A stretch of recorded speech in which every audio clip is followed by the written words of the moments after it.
দীপালি আজকে দেখুন ঝালমুড়ি নিয়ে বসেছি।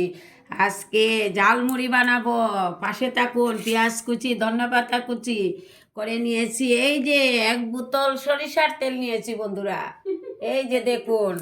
আর নিয়েছি স্বাদ মতো নুন।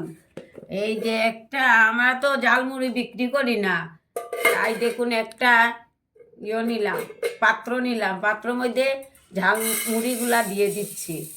এই যে দেখুন, মুড়িগুলা দেওয়ার সঙ্গে সঙ্গে দিচ্ছি এই যে ডালমুট দিয়ে দিচ্ছি।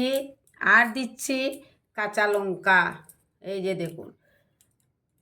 আর দিচ্ছি পেঁয়াজ কুচি, 2 গোটা পেঁয়াজ, ছোটো ছোটো 2 গোটা পেঁয়াজ।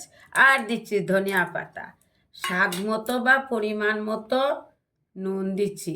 এই যে দেখুন, নুনটা মনে হয় বেশি হয়ে যাবে, দেখি একটু, না হয়ে যাবে ঠিকঠাক। এবারে সরষের তেল অ্যাড করছি। এই যে দেখুন, ঢাকনাটা লাগিয়ে ঝালমুড়ি গোটর গোটর, এই যে 12 মজা ঝালমুড়ি, 12 মজা না ঝালমুড়ি।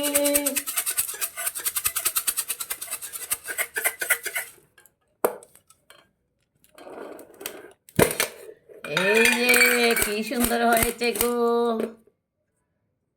বাটিয়ে নিয়েছি, এই যে কাগজে নিচ্ছি না গো, ঠুঙ্গার মধ্যে।